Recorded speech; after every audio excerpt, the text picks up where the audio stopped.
O tema da mensagem é forjados para ser discípulos. Forjados para ser discípulos. Um dos propósitos dessa chamada para irmos mais profundo com Deus é sermos forjados como discípulos verdadeiros, como discípulos fiéis do Senhor. Falei para os meninos essa semana na reunião dos homens que eu gosto de assistir um programa aí, alguns conhecem aquele programa chamado Desafio Sob Fogo, que eles pegam uns doidos lá, levam para uma forja e eles têm que forjar uma faca a partir de qualquer material. Então eles dão lá um ferro, um aço, e eles têm que forjar uma faca. E eu estava assistindo esse programa esses dias e eles deram para os caras corrente de moto, a corrente ali da moto. É igual aquela corrente da bicicleta também. A correia, né, ou a corrente, depende da região. Lá no sul a gente fala correia. Aqui o pessoal fala corrente, né? Corrente da moto ou da bicicleta. Aquele material, não dá para fazer uma faca com aquilo, gente. É um monte de elo, de coisinha, de pininho, pequenininho. Na hora que eles entregaram aquilo para os forjadores lá, para os ferreiros, eles olharam, como é que a gente vai fazer uma faca com isso aqui, esse material? Não dá para fazer uma faca. O que eles fizeram? Pegaram aquele material e tacaram no fogo.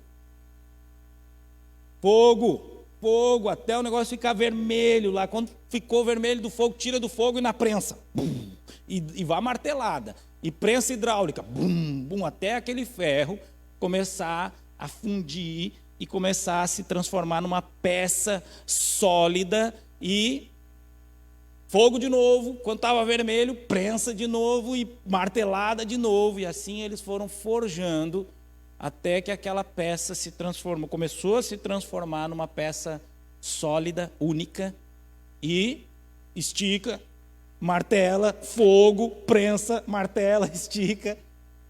E depois que ela já estava mais ou menos assim com formato, toca no óleo e de novo. E assim é a forja.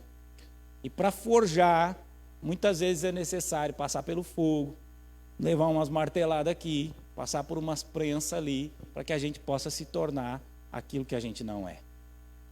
E o objetivo é transformar a gente em discípulos. O tempo todo Jesus, quando encontra alguém, ele fala disso, dessa transformação. Quando ele encontra seus primeiros discípulos, estavam no barco, e ele fala, vinde a mim, e eu vos farei pescadores de homens.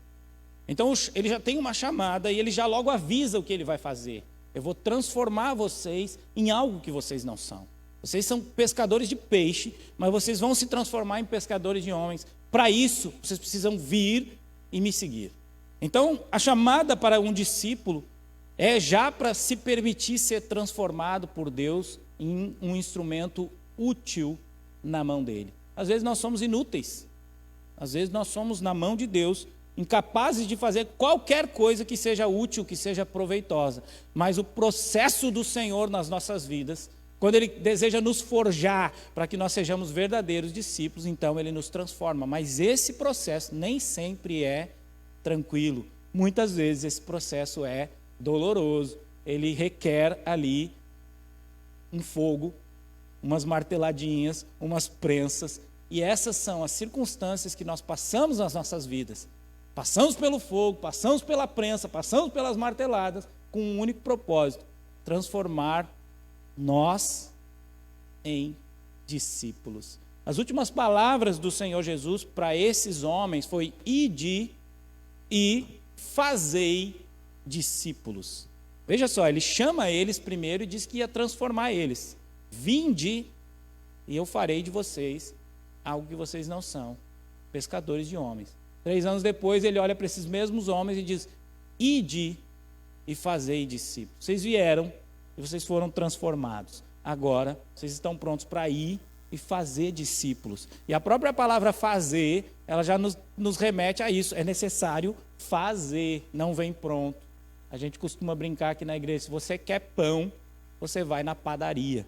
Mas se você quer discípulo, não existe discipularia para você ir lá e comprar um pronto. Você tem que fazer, tem que bater na massa, tem que sovar muitas vezes, tem que esperar crescer para depois ele está feito. Então, nessa manhã, eu quero falar sobre isso, forjados para ser discípulos. E eu até não gosto muito de falar a respeito de sofrimento, porque não é isso que a gente quer ouvir quando nós vamos na igreja. Quando nós vamos na igreja, nós queremos ouvir uma palavra de alívio, uma palavra de refrigério, uma palavra de tranquilidade, uma palavra que possa, de alguma maneira, acalentar o nosso coração, porque o mundo já nos maltrata, a gente já passa por muito sofrimento. Mas o que eu quero falar nessa manhã é que eu e você precisamos entender que os sofrimentos que nós passamos aí no mundo, muitas vezes são parte do processo de Deus para nos transformar em discípulos.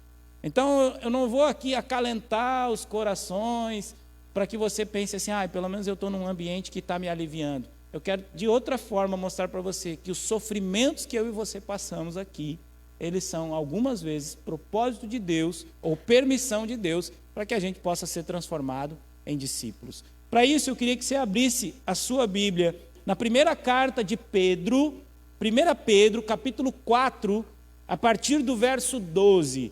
Ele diz assim, amados, não estranheis o fogo ardente que surge no vosso meio para vos provar, como se algo estranho vos estivesse acontecendo. Pelo contrário, alegrai-vos na medida em que sois coparticipantes dos sofrimentos de Cristo, para que também, na revelação da sua glória, vos alegreis exultando. Olha que maravilha isso. Amados, não estranhem o fogo ardente que surge no vosso meio para vos provar. É a forja. É o fogo que surge para quê? Para provar, para botar a gente no fogo, para levar martelada, para forjar o nosso caráter, para nos moldar, para que a gente seja discípulo. Às vezes a gente é duro. Daí, ferro só se amolece no fogo.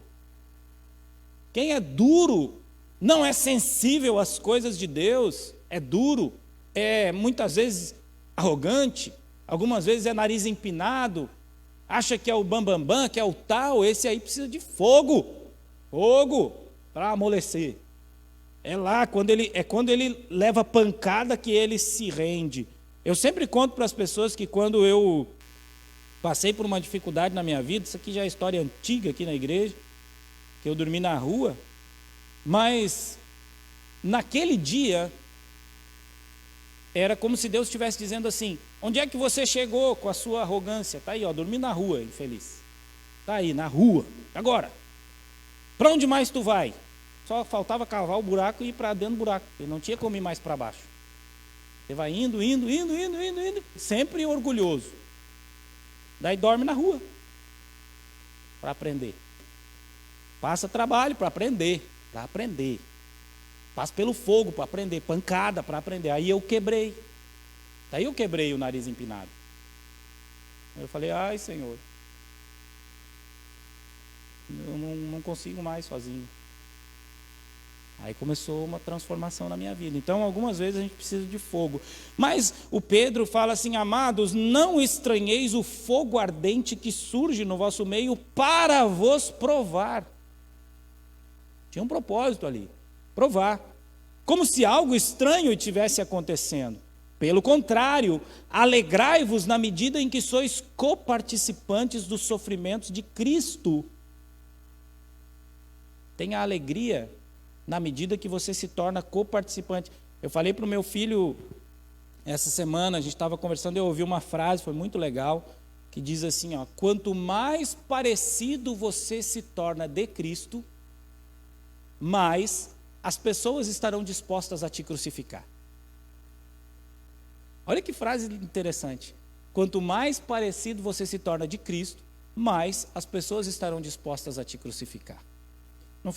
Não crucificaram ele? Ouvi outra frase essa semana que dizia assim, você espera ser honrado em um mundo em que o seu Senhor foi crucificado? E a gente fica muito com isso, né? Deus vai me honrar, Deus vai me honrar, Deus vai me honrar. Não, mas Deus vai me honrar. A gente fica sempre fazendo aquela pergunta, né? Quando será que vai chegar a hora que os humilhados serão exaltados? Que a Bíblia fala isso também, né? Mas enfim, quanto mais a gente se torna parecido com Cristo, mais as pessoas estão dispostas a crucificar. Por quê? Porque a gente está remando contra a maré. O mundo leva para um lado e a gente está tentando ir para o outro. O mundo empurra a gente para fazer a vontade dos valores desse mundo. A gente quer fazer o contrário. Então não estranhem o fogo ardente que surge no vosso meio para vos provar, como se algo estranho vos estivesse acontecendo. Pelo contrário, alegrai-vos na medida que sois coparticipantes dos sofrimentos de Cristo. Por quê? Ele continua dizendo, para que também na revelação da sua glória vos alegreis exultando. E olha o que diz o texto na continuação: se pelo nome de Cristo sois insultados, sois bem-aventurados, pois o Espírito da glória, o Espírito de Deus, repousa sobre vós. Se é pelo nome de Cristo que você é xingado, é insultado, é perseguido, é provado, exultem, porque o Espírito de Deus repousa sobre vós. Olha o que ele continua dizendo: agora, não sofra, verso 15, não sofra, porém, nenhum de vós como um assassino, um ladrão, um criminoso, ou como quem se intromete em negócios alheios. Mas se sofrer como cristão, não se envergonhe disso. Antes, glorifique a Deus por meio desse nome. Então, ele não está dizendo que o cristão não vai sofrer. Pelo contrário, vai sofrer, inclusive perseguição. Quando ele estava sendo perseguido, ele falou assim: se fazem isso com a madeira verde, imagina quando tiver madura. Se perseguiram a mim, vão perseguir vocês. Se odiaram a mim, vão odiar vocês. Vocês vão ser odiados por causa do meu nome. Jesus avisou tudo isso. E aqui a Bíblia fala assim, ó, se é pelo nome de Cristo que você sofre, então exulta. O Espírito de Deus está sobre você. Agora, ninguém sofra como um assassino, bandido, ladrão, ou como quem se intromete nos negócios alheios, nas coisas, ou como fofoqueiro, vou mudar aqui. Se mete na vida dos outros. Ninguém sofra porque está fazendo coisa errada. Não vem se lamuriar para Deus quando você faz coisa errada e aí sofre. Não, daí você plantou, colheu. Aí não adianta nem se lamuriar. Ninguém sofra, ele fala, nenhum de vós sofra como um assassino, um ladrão, um criminoso ou como quem se intromete nos negócios alheios. Agora, se sofrer como cristão, não se envergonhe. Antes, glorifique a Deus por meio desse nome. Olha o que ele vai falar, vamos para o capítulo 5, próximo capítulo, capítulo 5, verso 6. Capítulo 5, verso 6. Ele diz assim, ó: portanto, humilhai-vos sob a poderosa mão de Deus, para que ele vos exalte no devido tempo, lançando sobre ele toda a vossa ansiedade, porque ele tem cuidado de vós. Sejam sóbrios e vigilantes. O diabo, vosso inimigo, anda ao redor como um leão que ruge, procurando alguém para devorar. Resisti-lhe firmes na fé, sabendo que os sofrimentos iguais aos vossos acontecem entre os vossos irmãos espalhados pelo mundo. Então, olha o que ele diz: lança sobre ele toda a vossa ansiedade, porque ele tem cuidado de vós. Humilhai-vos sob a poderosa mão de Deus, porque ele vos exaltará no devido tempo. Confia no Senhor. Por quê? Porque nós precisamos ser sóbrios e vigilantes.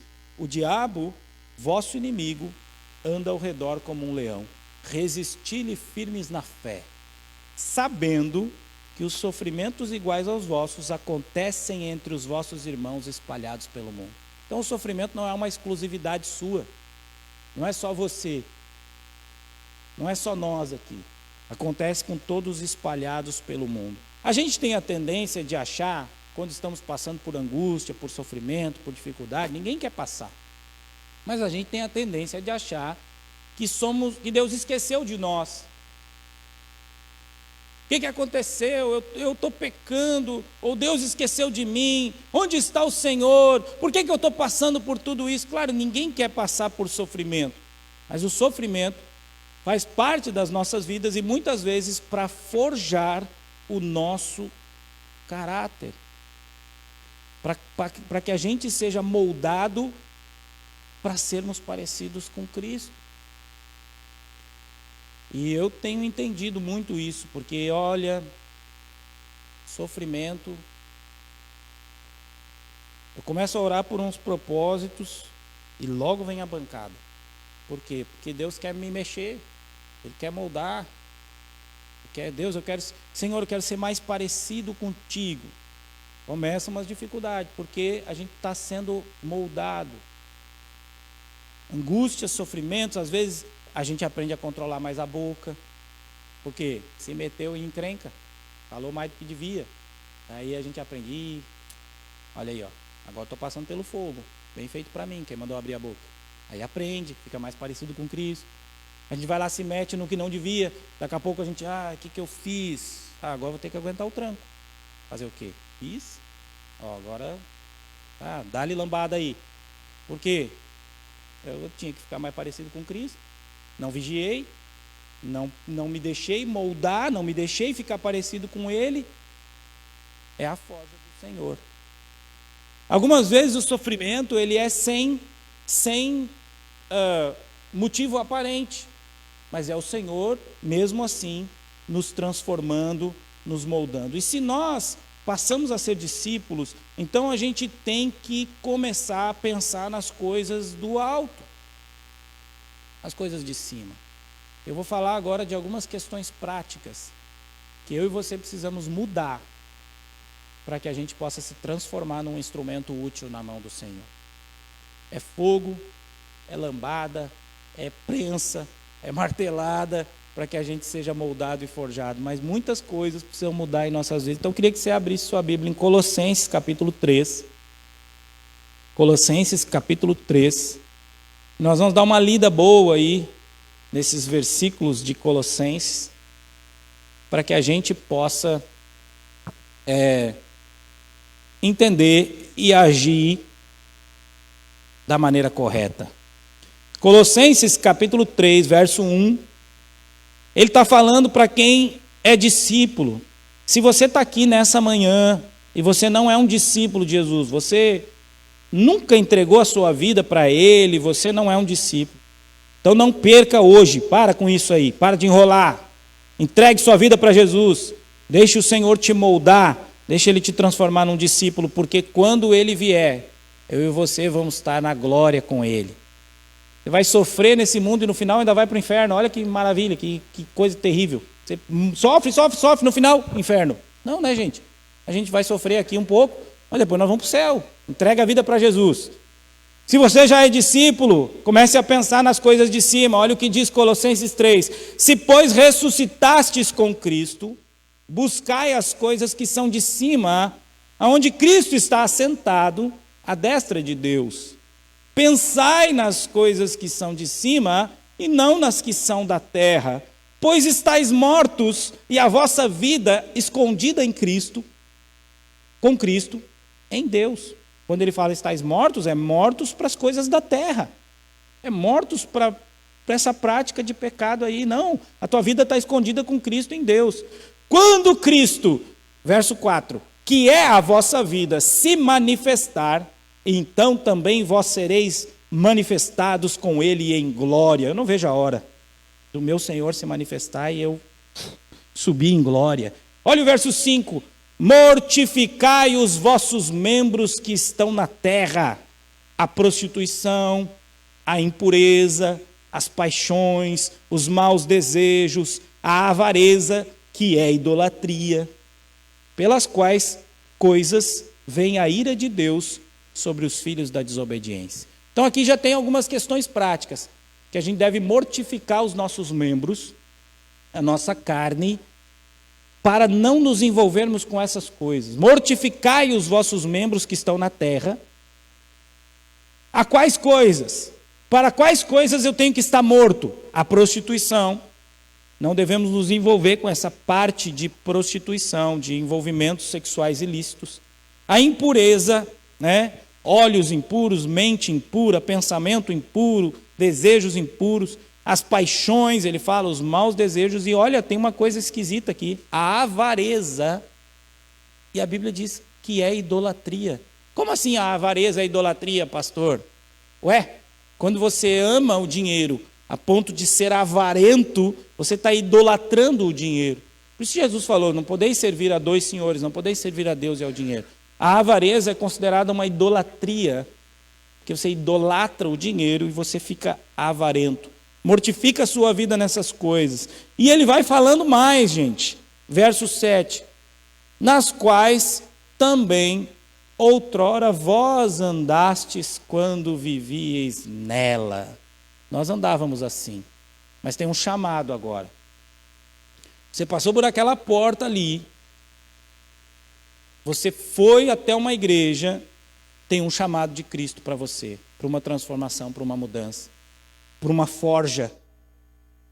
Sabe? Para você ser esticado, moldado e transformado num discípulo, num instrumento útil nas mãos do Senhor. Olha o que diz o próximo verso. Vocês andavam, o verso 7 diz, vocês andavam assim, mas agora, verso 8, agora, eles andavam assim, né? Viviam daquele jeito, mas agora, verso 8, despive-vos de tudo. Tira, desveste. Tira isso aí. Tira o quê? Olha a lista. Despive-vos de tudo, da cólera, da ira, da malícia, da blasfêmia, das palavras vergonhosas de vossa boca. Coisa feia é crente falando palavrão, é crente perdendo a cabeça, se estourando e falando o que não devia. Coisa feia é crente malicioso, que fica blasfemando, que é cheio de ira. Não, você tem que se despir dessas coisas. Verso 9, não mintais uns aos outros. Mentira não pode existir na vida do crente. Mentiu, pode ter certeza, você vai ser desmascarado. Vai passar vergonha, vão descobrir. E você vai ficar com a cara no chão, com a cara de tacho, que nem dizia minha mãe. Olha a cara de tacho desse guri. Quando eu mentia. Não, mentira não pode ter na vida do crente. Uma vez, eu menti para minha mãe. E ela me deu uma bufetada na cara. Tomara que ela não esteja assistindo lá pela internet que ela está viajando. Depois vocês não contam para ela. Eu menti para ela e ela deu.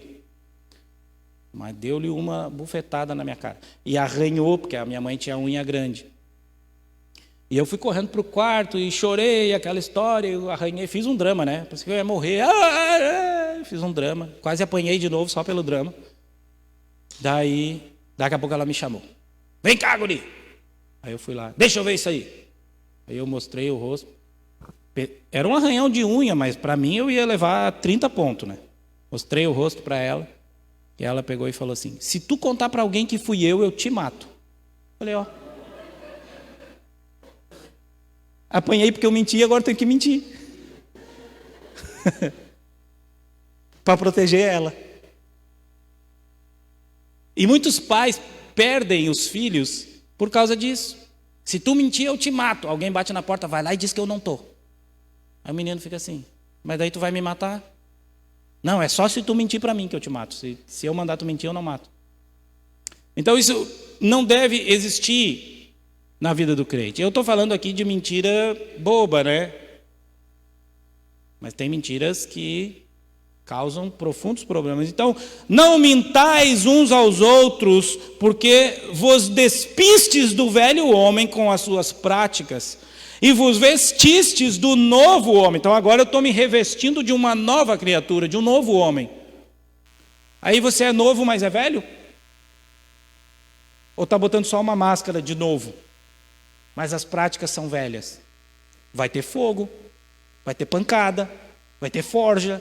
Porque o cara que quer se parecer com crente, mas não é, é pancada na cepa dele para ele virar crente. De verdade. Porque o objetivo de Deus é nos moldar. Não é nos maltratar, mas é nos moldar. Para que a gente seja instrumento útil na mão dele. Às vezes a gente é inútil mesmo. Não tem jeito. Então precisa de uma sacudida. Então hoje de manhã nós estamos falando sobre forjados para ser discípulos. Discípulo não mente. Por quê? Porque vos despistes do velho homem com as suas práticas e vos vestistes do novo homem que se renova para o conhecimento, conforme a imagem daquele que o criou. Então vamos abandonar a impureza, vamos abandonar a mentira, a malícia, as paixões, os maus desejos, a avareza. São coisas que precisam ser abandonadas por quem veio para ser discípulo do Senhor. Continua o texto no verso 11 e diz assim, né? Vocês estão se vestindo do novo homem, conforme a imagem daquele que o criou, aonde não há grego nem judeu, circuncisão nem incircuncisão, não há bárbaro ou cita, não há servo ou livre, mas Cristo é tudo em todos. O que ele está dizendo aqui? Não tem diferença, não há rico, não há pobre, não há judeu, não tem diferença de raça, não tem diferença de credo religioso, não tem diferença de... Todo mundo é tudo se tiver em Cristo. Abandone as práticas e deposite sua fé nele. Revesti-vos, pois, como eleitos de Deus, santos e amados, de coração compassivo, de benignidade, humildade, mansidão, longanimidade, suportando-vos uns aos outros e perdoando uns aos outros. Se algum tiver queixa contra o outro, da mesma maneira que Cristo vos perdoou, fazei assim também. Então, nós precisamos ser forjados e transformados em verdadeiros discípulos do Senhor. E olha, eu vou dizer uma coisa para vocês. Lá no livro de Romanos, ele vai falar que os sofrimentos, eles têm um propósito. Romanos 5:3 vai falar dessas tribulações e desses sofrimentos. Quero mostrar para você, vou mostrar só mais alguns versículos e a gente já vai orar. Romanos 5:3, olha o que diz a Bíblia. Romanos 5:3 e 4, diz assim: não somente isto, mas também nos gloriamos nas tribulações. Olha isso, gente. Alguém que se gloria na tribulação. Estou passando por essa angústia aqui, por essa tribulação, mas eu dou glória a Deus porque eu estou sendo transformado. Nos gloriamos nas tribulações, pois sabemos que a tribulação produz perseverança. A perseverança, a experiência.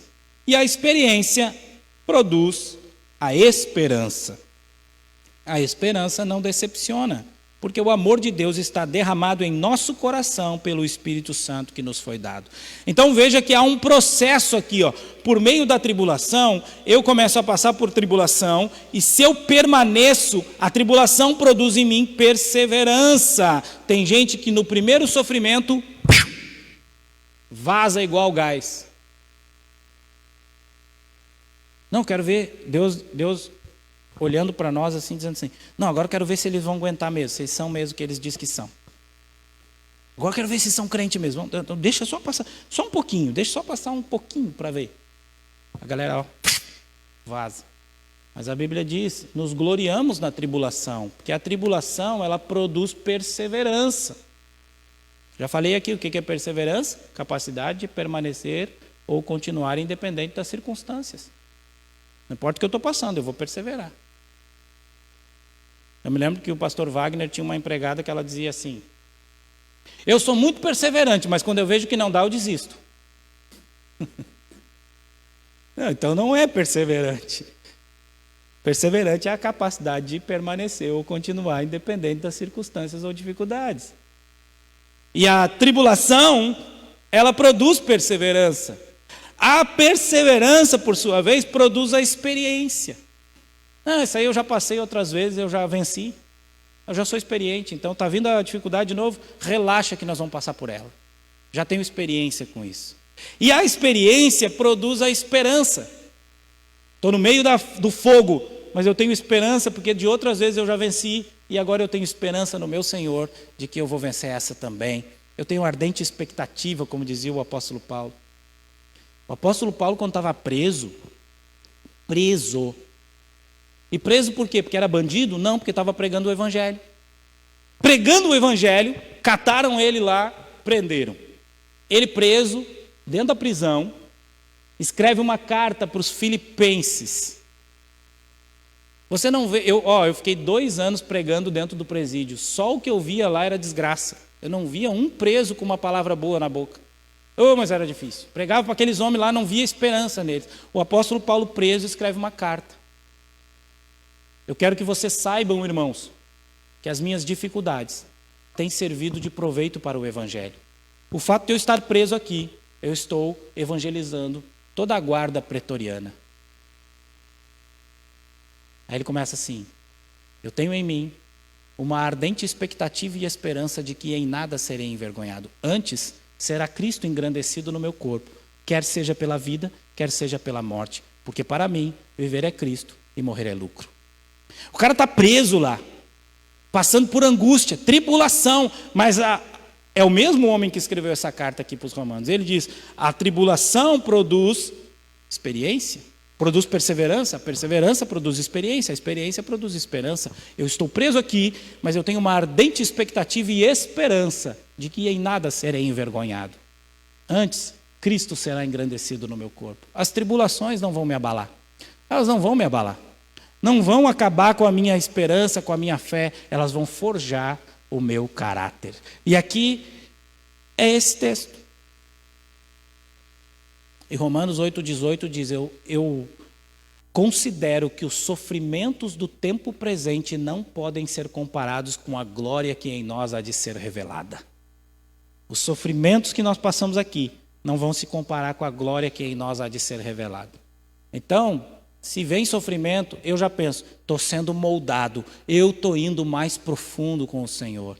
Os sofrimentos que eu passo, as angústias, as decepções, elas forjam o meu caráter, elas me moldam, elas me transformam, porque Deus é assim. Ele é um pai que corrige os seus filhos. E para a gente encerrar nessa manhã, queria que você abrisse em Hebreus, capítulo 12. Olha Hebreus 12:5. Para a gente encerrar, diz assim, ou estáis esquecidos da exortação que vos dirige como a filhos. Filho meu, não desprezes a disciplina que vem do Senhor, nem desanimes quando por ele és repreendido, porque o Senhor disciplina a quem ama e castiga a todo aquele que recebe como filho. É para a disciplina que suportais as dificuldades. Deus vos trata como a filhos. Pois qual filho há que o pai não corrige? Mas, se estáis sem disciplina, a qual é para todos os filhos, então sois bastardos e não filhos. A disciplina é para os filhos. Qual filho há que o pai não corrige? O Senhor disciplina, então não desanime quando você é repreendido por Ele. O autor da carta aos Hebreus vai falar aqui ainda que nós tínhamos o nosso pai na terra que repreendia conforme a sabedoria dele. Meus filhos lá em casa é vara no lombo. Varinha no lombo. Por quê? A voz não foi suficiente, a orientação não foi suficiente. Eu falei uma vez, eu falei 2 vezes, eu falei 3 vezes. Não obedeceu? Vara no lombo. Parece que é assim que se endireita. E a Bíblia diz mesmo isso. A rebeldia está ligada ao coração do menino, mas a vara da correção afugentará dele. Então não é uma vara para descarregar raiva, é uma vara de correção. E Deus corrige, repreende, disciplina todo aquele que recebe como filho. Se você não quer a disciplina de Deus, não é filho, é bastardo.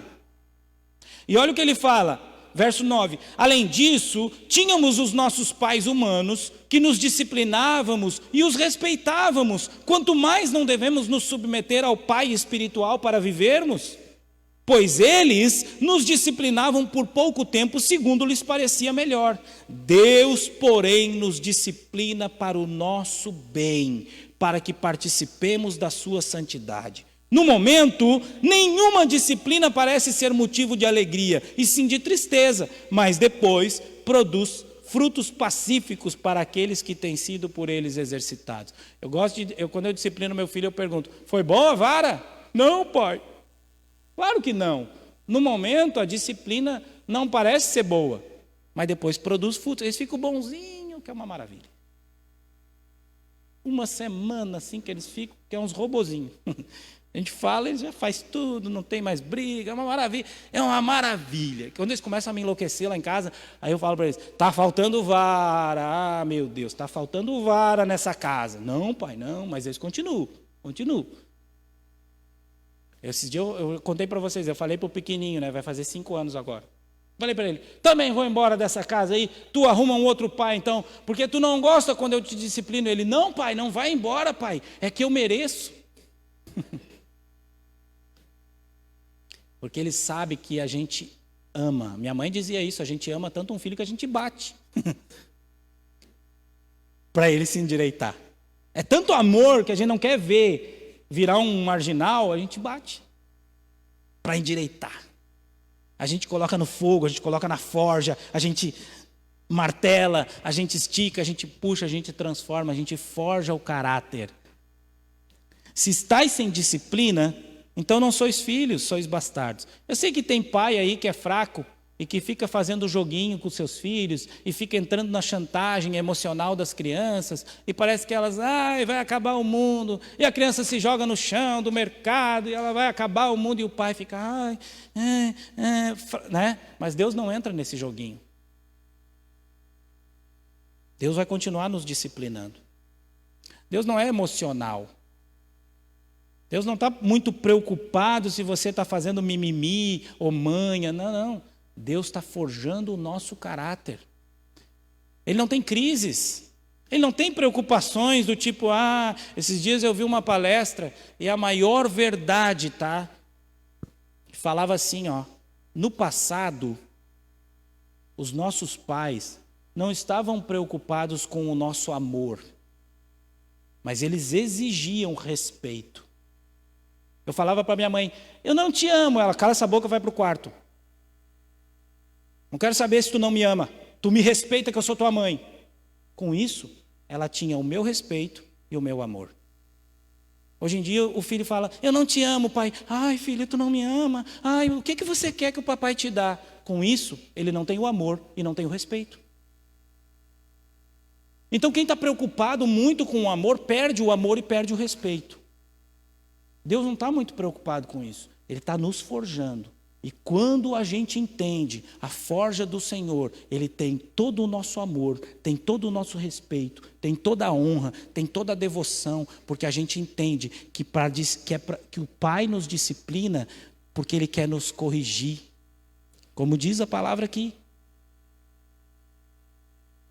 O Pai disciplina quem ama e castiga todo aquele que recebe como filho. Os nossos pais nos disciplinavam por pouco tempo, conforme lhes parecia melhor. Deus, porém, nos disciplina para o nosso bem, para que participemos da sua santidade. Quando a gente entende que a disciplina do Senhor é para o nosso bem, a gente passa por ela e aprende que é para a nossa transformação. Então, querido, que nessa manhã, de alguma forma, essa palavra possa ter aí mexido com você, para que você entenda que os sofrimentos que você passa, as angústias, o fogo, as marteladas, as prensas que você passa na vida, muitas vezes são de Deus para forjar o seu caráter, porque Ele nos disciplina para o nosso bem, para que nós possamos participar da sua santidade. Amém? Glória a Deus. Eu queria pedir para você se colocar de pé. Nós vamos orar nesse momento. Quero que você traga a sua memória aí. Quantas vezes Deus tem tido a necessidade de te forjar? O Senhor permite que sejamos colocados na forja, justamente com o objetivo de nos transformar em discípulos.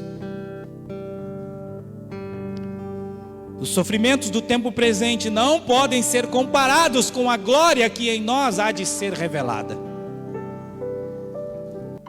Escute essa canção e comece a orar ao Senhor, para que você seja forjado num verdadeiro discípulo. Eu aceito, Senhor, pode me testar, eu não vou reclamar. Tá doendo aqui, eu não vou recuar. Estou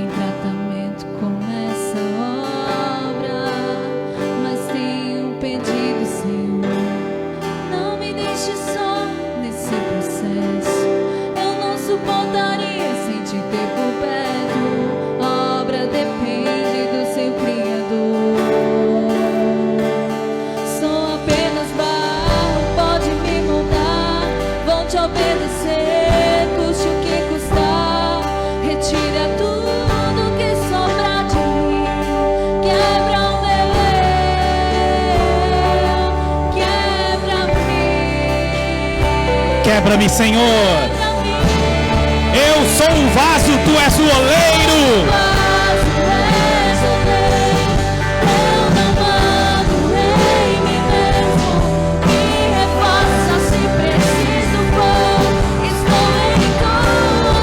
Eu estou em tuas mãos, Senhor.